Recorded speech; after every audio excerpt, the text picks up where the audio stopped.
Hey, Katie. We have the Mystery Lilac Inn, and we are on Chapter 2, Strange Happenings. A jinx on Lilac Inn! Nancy and Helen stared at Emily in astonishment. Tell us about it, Nancy urged her friend. Emily sighed. I will. I didn't want to worry Aunt Hazel, so I've kept my suspicions to myself. The chestnut-haired girl said that 4 days ago her fiancé had left for New York. Prior to that time, everything had been running smoothly at the inn. An hour after Dick's departure, one of the waitresses had come to Emily's office to give notice. When I asked her why she was dissatisfied, she said that it was because the inn was haunted. What did she mean? Nancy asked. Emily said that she had not taken the statement seriously. At the time, I was sure the waitress, Mary Mason, was just making up an excuse for leaving. She packed and left on the bus to River Heights that day. Now I'm not so sure she hadn't seen something strange. Sunday morning, Gil Gary reported that our finest lilac tree near the front entrance had been stolen. No ghost did that. What a shame, Helen exclaimed. Mr. Daly was heartbroken, Emily said unhappily. Several years ago, he rooted this lilac, the Lucy Baltet variety with a lovely pinkish flower. It was just beginning to blossom abundantly. The third strange occurrence, Emily continued, was around 12 o'clock last night. I was awakened by the sound of music and traced it to our record player in the recreation room.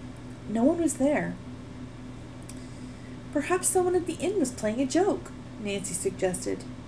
No, everyone denied this, Emily answered. A window in the recreation room was partially open.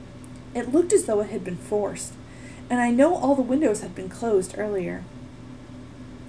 There was a thoughtful silence for several seconds, then Emily linked arms with her chums. I won't worry you with any more mysteries, she said. Let's have lunch and later concentrate on wedding plans. Near the dining room door, Emily stopped to introduce her friends to a kind, white-haired man. This is Mr. Daly, the former owner, who I told you about. I couldn't get along without him. I'm so glad he decided to stay a while, even though he wants to retire. How do you do? Nancy and Helen smiled and shook hands, then went to a corner table near the old hutch cabinet. Nancy's mind was still on the series of events Emily had just related. It did sound as if something peculiar was going on at Lilac Inn. Nancy had learned from her lawyer father, Carson Drew, that a seemingly unrelated chain of events often became a single baffling mystery.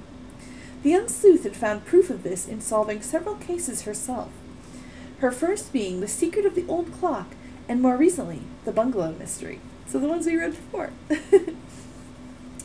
Mrs. Willoughby and John McBride joined the girls. Emily asked them where Maud was. I believe she's sunbathing on the dock, Mrs. Willoughby replied. She ate an early lunch. There was a tense note in the woman's voice, which Nancy quickly detected. The girl detective recalled the conversation she and Helen had overheard that morning. Had further trouble developed?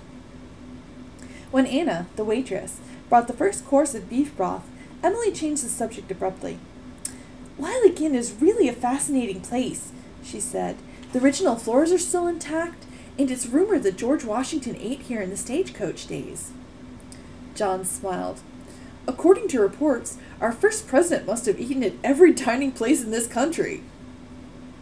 During the luncheon of creamed chicken on toast, peas, salad, and iced tea, Helen asked whether Emily had had a neighbor who wore his hair in a crew cut.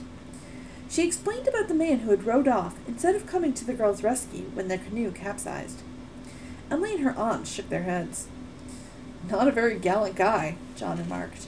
He asked several questions about the man with the crew cut, and seemed very much disappointed when Helen could add nothing more to the description.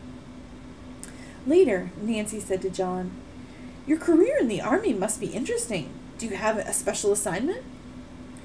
Wish I could tell you, Nancy, but it's classified or confidential to citizens. I understand. Nancy smiled. Presently, she turned to Emily.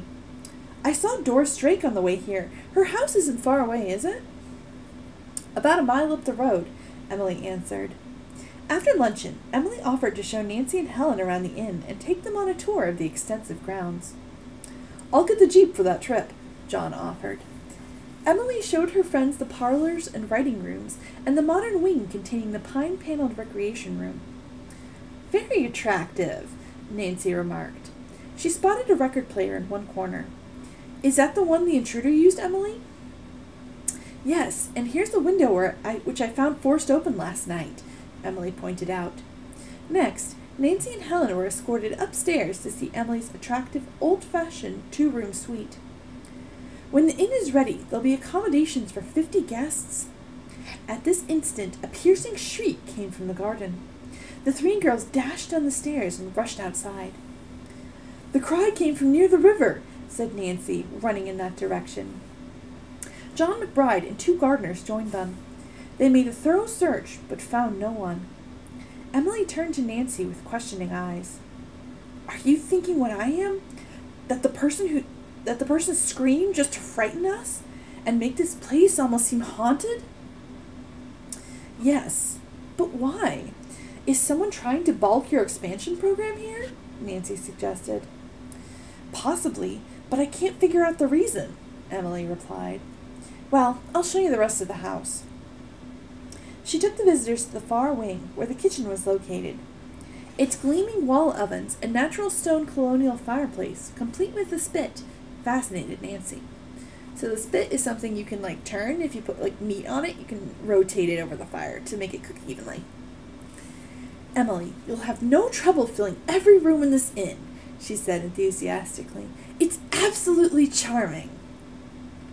"I hope you're right," Emily replied fervently. "If only the mystery haunting this place could be solved. You'll help, Nancy?" "I'll certainly try, Emily." The 3 girls went to the parking lot where John awaited them at the wheel of the Jeep. "Hold on to your hats," he called. His 3 hatless passengers grinned as they hopped into the rear seat. The vehicle shot forward and turned into a dirt lane. Soon they were driving among groves of apple and peach trees.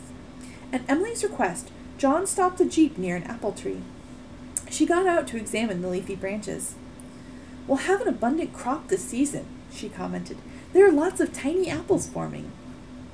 John had climbed out also. Suddenly, he stooped and examined the ground. "What are you looking at?" Nancy called to him. "A big fat beetle," John laughed. Nancy chuckled, but she had the feeling that John had been evasive in his reply. As the Jeep started off, she looked back. There was a trail of marks leading toward the river. "They look like flipper tracks," she thought. "I wonder if John made them, or if he suspects someone else did." Later, when the young people returned to the inn, they found Maud Potter on the patio. Nancy was amazed at the change in the young woman's manner. Now she was smiling broadly as she waved a folded newspaper. "Nancy!" she cried effusively. "You're a skin-diving celebrity!"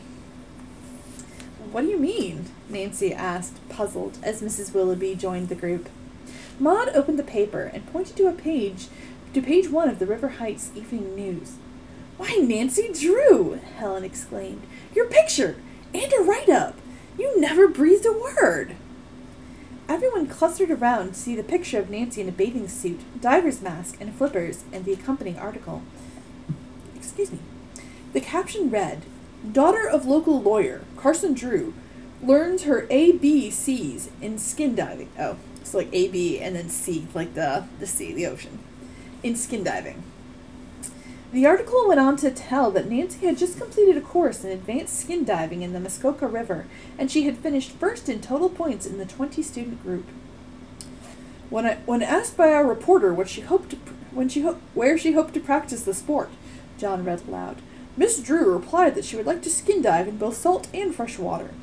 This writer strongly suspects that there will be times when she will use her newly acquired knowledge in solving mysteries at which Miss Drew, we understand, is proficient.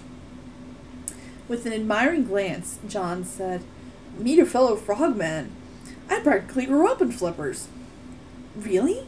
Oh, I have a wonderful idea." Nancy said she would still like to find out, if possible, what had upset her canoe so suddenly. "Maybe there is some submerged object I didn't notice. It could be a hazard to other people in boats. John, why don't you take a look underwater at that same spot? How about us both going? John suggested. Smiling, Emily spoke up. Nancy, you and Helen must stay here longer. You can work on the mystery and also go skin diving with John. Both girls accepted eagerly. We'll paddle home tomorrow, said Nancy. Pick up more clothes and my diving equipment, then come back. For the rest of the afternoon, the three girls discussed the subject of gowns to be worn by Emily's bridal attendants. Nancy and Helen were delighted to learn that the color was to be lilac pink. By the way, Em, Helen said, do you know where lilacs come from originally? Their hostess nodded. A German traveler brought the flower beds from the Orient to Europe in the 16th century. Eventually, the lilac was introduced to America. All this time, Nancy had noted that Emily was doing her best to seem cheerful, and Maud, too, continued to act carefree. Emily had arranged a state cookout on the patio, and the social director joined in the lively banter. When they finished eating, she brought out a guitar. How about some Western tunes? She suggested gaily. Fine, let's all sing, Helen answered. At 11 o'clock, the group said good night, and the River Heights girls tumbled into bed. The next morning, Nancy had just finished dressing when there was a knock on the cottage door. John called out, Phone call for you, Nancy, at the desk in the lobby. The cottage phones aren't connected yet. Thank you. Nancy hurried to the lobby and picked up the receiver. Hello? Why, Hannah, what's the trouble? Hannah Gruen was the Drews' housekeeper and had mothered Nancy since the age of 3 when her own mother had passed away. Oh, Nancy! Hannah sounded almost hysterical. Come home right away! Your father isn't here and someone broke into the house last night!